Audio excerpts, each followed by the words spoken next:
Close your eyes for a moment, just for a second. Take a deep breath. Hold it. Now let it out slowly. Do you feel that? Oh, that tightness right in the center of your chest, that heavy, invisible stone that seems to sit on your sternum from the moment you wake up until the moment you finally drift into a restless sleep. It is not just anxiety. It is not just stress. It is your body trying to tell you something that your mind is not yet ready to accept. It is the physical manifestation of walking on eggshells. It is the somatic memory of every time you had to check the tone of a voice before you spoke. Every time you had to scan a room to see what mood they were in before you dared to exist. You are tired. I know you are tired. But this is not the kind of tired that sleep can fix. This is a tiredness that has settled into your marrow. It is a soul exhaustion. You have spent months, perhaps years, perhaps decades, trying to solve a puzzle that has no solution. You have twisted yourself into knots, changed the way you speak, changed the way you dress, changed the way you laugh, all in an attempt to keep the peace. But the peace never comes, does it? Or if it does, it is fleeting. It is a terrifying silence that feels more like the calm before a storm than actual tranquility. You check your phone. Your heart rate spikes. A simple notification sound sends a jolt of adrenaline through your veins. Why? Because you have been conditioned. You have been trained like a Pavlovian experiment to associate communication with danger. To associate your partner, or your parent, or your friend, not with safety, but with a sudden, unpredictable shift in reality. You are constantly waiting for the other shoe to drop. You are living in a state of hypervigilance, your eyes always scanning for the micro-expression that signals the shift. The shift from the person who claimed to love you to the stranger who looks at you with cold, dead eyes. This is what nobody tells you about the abuse. They talk about the shouting. They talk about the insults. But they rarely talk about the numbness. They rarely talk about the brain fog. That feeling where you can't remember where you put your keys, or you lose your train of thought in the middle of a sentence. You feel like you are losing your mind. You feel like you are developing early onset dementia. But you are not. Your brain is simply drowning in cortisol. You are in survival mode. You are a soldier in a war zone, but the war zone is your living room. The war zone is your dinner table. The war zone is the bed where you are supposed to feel safe. You have been asking yourself over and over, what is wrong with me? You have looked in the mirror and not recognized the face staring back. That spark you used to have, that light in your eyes. It seems dim now, muted. You have become a gray version of yourself, a shadow. You have learned to make yourself small because being big, being bright, being happy attracts their envy. It attracts their wrath. So you shrink, you quiet down, you apologize. God, how many times have you apologized for things you didn't do? How many times have you said, "I'm sorry," just to make the tension stop, even when you knew deep down that you were right? I want you to listen to me very closely right now. I want you to let these words sink past your defenses and into your heart. You are not crazy. You are not overly sensitive. You are not remembering it wrong. You are reacting normally to an abnormal situation. You are a healthy person trying to make sense of a sick dynamic. The confusion you feel is not a flaw in your intellect. It is the intended result of their design. Let's look at your reality. Let's look at the daily grind of your existence. You wake up, and for a split second, you are fine. And then, the memory of who you are living with floods back in. The dread sets in. You start running the script in your head. What mood were they in last night? Did I do the laundry exactly the way they like it? Did I say the wrong thing yesterday that they are going to bring up today? You are essentially a lawyer preparing for a trial that happens every single day, but the laws keep changing. You find yourself explaining. Always explaining. You explain why you were 5 minutes late. You explain why you bought this brand of milk instead of that one. You explain why you looked at them a certain way. You are constantly defending your innocence against a prosecutor who has already decided you are guilty. And the maddening part is the circular conversations. You know the ones I mean. You bring up a legitimate issue. Maybe they hurt your feelings. Maybe they broke a promise. You approach them calmly. You use your I statements. You try to be mature. And what happens? Within 3 minutes, you are discussing something you did 5 years ago.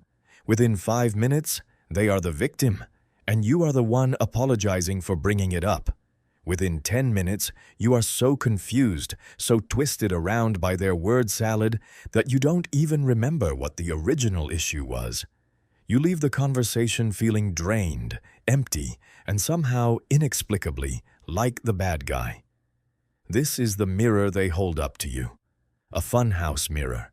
A distorted glass that reflects a monster, and they point at it and say, "That is you." And because you love them, because you are empathetic, because you are open to self-reflection, you look at that distorted image and you believe them. You think, maybe I am selfish, maybe I am too demanding, maybe I do have anger issues. You start to mistrust your own memory. You know you said something, but they look you in the eye with absolute conviction and say, "I never said that. You're imagining things." They say it with such certainty that you falter. You check your texts. You scroll back months to find proof. You become a detective in your own relationship. Think about how tragic that is. You have to collect evidence to prove to your partner that reality is real. That is not love. That is psychological warfare. And the isolation. It happens so slowly you don't even notice the doors closing.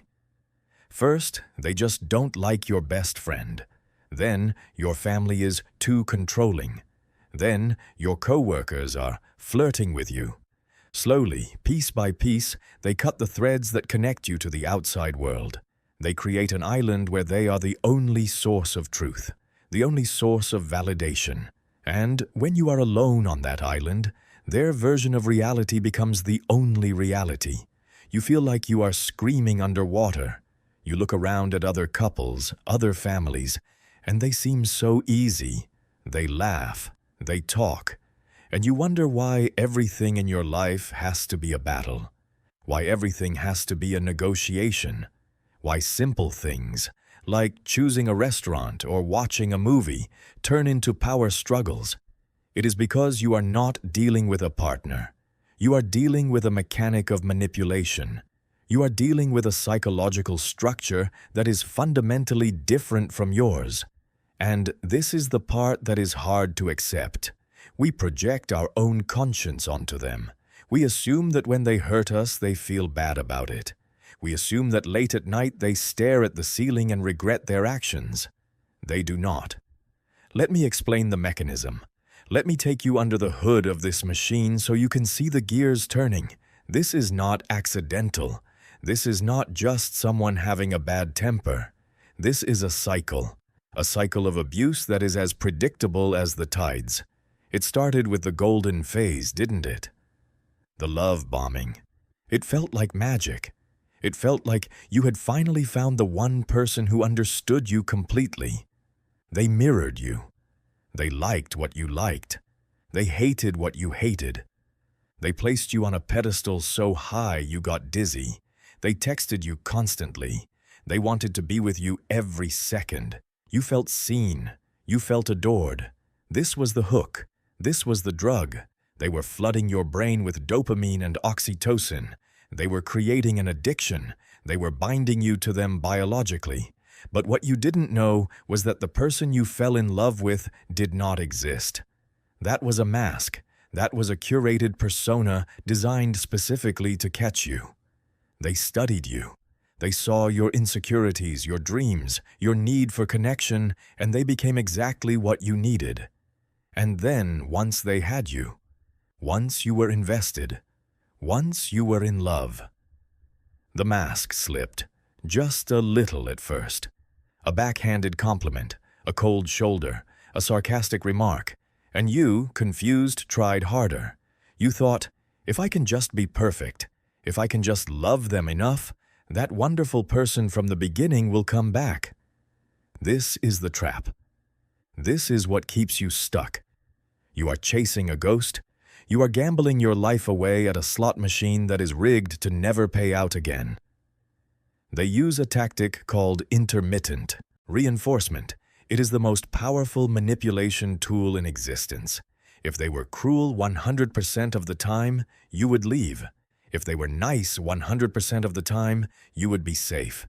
But they are cruel, and then, just when you are at your breaking point, just when you are packing your bags, they give you a crumb, a moment of tenderness, a glimpse of the person they used to be. And you cling to that crumb like a starving person. You think, see, they are still in there. I just need to be patient. But the cruelty is the point. The devaluing is the mechanism. They need to lower you to raise themselves. They are empty vessels. They have a black hole inside them where a self should be. They cannot generate their own self-esteem, so they must harvest it from you. They feed on your reactions. When you cry, they feel powerful. When you beg, they feel in control. When you get angry and scream, they feel validated in calling you crazy. Even negative attention is fuel to them. It proves that they matter. It proves that they can control your emotional state. They are puppeteers, and your emotions are the strings. They use gaslighting to erode your foundation. Gaslighting is not just lying. It is a systematic dismantling of your perception of reality. They move your keys and tell you that you lost them. They deny conversations that happened an hour ago. They accuse you of doing exactly what they are doing. This is called projection. If they are cheating, they will accuse you of being unfaithful. If they are lying, they will call you a liar. If they are selfish, they will tell you that you only think of yourself. It is dizzying. It is disorienting. It keeps you on the defensive. It keeps you focused on your own alleged flaws so that you never have time to focus on theirs. You are so busy trying to be better that you don't notice you are being erased. And then comes the discard, or the threat of the discard, the moment you stop providing them with fuel, the moment you set a boundary, the moment you see through the mask. They will drop you with a coldness that takes your breath away. They will look at you like they have never met you. They will replace you with a new source of supply without skipping a beat. And this hurts the most. How can they move on so fast? How can they erase years of history in a week? Because to them, you are not a person. You are an appliance. You are a toaster. And when the toaster stops working, you don't mourn it. You don't have a funeral for it. You go to the store and you buy a new toaster. This is the hard truth. This is the painful reality that we must confront. I need you to breathe through this next part, because it is the hardest part to hear, but it is the most necessary. The deep truth, the truth that will set you free, even if it burns at first. You cannot save them. You cannot love them into health. You cannot fix them with your patience, your kindness, or your sacrifice. You have been pouring your love into a bucket with no bottom. You have been setting yourself on fire to keep them warm, and they are still complaining about the cold. This is not your fault, but it is your reality. We often stay because we believe in the potential. We fall in love with the potential of who they could be, rather than the reality of who they are. We think, if they just went to therapy, or if they just understood how much they are hurting me. They understand. They know they are hurting you. They just don't care. Or rather, their need for control outweighs their capacity for empathy. Their brain is wired differently. The structural connectivity in the areas of the brain responsible for empathy and remorse is different. You are trying to explain color to someone who was born without eyes. You are trying to explain the melody of a song to someone who cannot hear. It is not that you haven't explained it well enough. You have explained it beautifully. You have written letters. You have cried. You have used analogies. You have poured your heart out. If they were capable of change, they would have changed by now. If they were capable of hearing you, they would have heard you 1,000 times over. The fact that they haven't changed is not a reflection of your worth. It is a reflection of their limitation. You have been carrying a burden of guilt that does not belong to you. You think, I allowed this. I was weak. No, you were not weak. You were exploited for your strengths. Narcissists do not target weak people. They target the strong. They target the empathetic. They target the givers. They target the people who have so much light that the narcissist wants to steal it. They saw your resilience, your capacity to forgive, your desire to see the good in people, and they weaponized those traits against you. Your kindness was used as a weapon against you. Your loyalty was used to chain you. Your hope was used to blind you. You must accept that the person you loved was a mirage. This is a form of grief. It is a death. You are mourning the death of a living person. You are mourning the death of the future you thought you would have, the house you would buy, the trips you would take, the growing old together. You have to let that future die so that you can live. You have to confront the void, the terrible emptiness of knowing that while you were loving them with every fiber of your being, they were merely managing an asset. While you were building a home, they were building a stage. It hurts. I know it hurts. It feels like your chest is being ripped open. But this pain is different from the pain of the abuse. The pain of the abuse was a poison that was slowly killing you. This pain? This is the pain of surgery. This is the pain of removing a tumor. It is sharp and it is deep, but it is the pain of healing. It is the pain of the poison leaving your body. So where do we go from here? What is the path forward? The path forward begins with a radical act of rebellion. You must choose yourself. For a long time, you have put their needs before yours. You have tuned your frequency to their station. Now you must cut the signal. The most effective way, the only true way to heal, is no contact. Total silence. It sounds impossible. I know. Your brain is addicted to the cycle. You will feel withdrawal. You will feel the urge to check their social media. You will want to send just one last text to explain your side. Do not do it. Any contact is an invitation for them to drag you back in. Any contact gives them fuel. If you have children together, or if you work together, and you cannot go fully, no contact, you must use the gray rock method. You become a gray rock, boring, unresponsive, monotone. You give them nothing, no emotion, no anger, no tears. Yes? No. I see. You become as uninteresting as a stone in a driveway. When they cannot get a reaction out of you, they will eventually move on to a new source. But the real work is not just about keeping them out. It is about bringing you back in. You have to rebuild your identity from the ground up. You have to rediscover who you are without them. What do you like to eat? What music do you like to listen to? What do you want to do with your Sunday afternoon? It will feel strange at first. The silence in your home will feel loud. But slowly, day by day, that silence will turn into peace. You will make a cup of coffee in the morning, and your hands will not shake. You will hear a phone ring, and your heart will not stop. You will realize that the heavy stone on your chest is getting lighter. You will start to trust your own perception again. You will look in the mirror, and you will see the light coming back into your eyes. It will be a small flicker at first, but it will grow. You must be patient with yourself. You are recovering from serious psychological injury. You would not expect to run a marathon the day after breaking your leg. Do not expect to be over it in a week. Give yourself grace. Cry if you need to. Scream if you need to. Sleep if you need to. Surround yourself with people who validate your reality. People who say, I believe you. People who remind you of who you were before the darkness took over. And listen to me. You will love again. Real love. Healthy love. Love that is boring in the best possible way.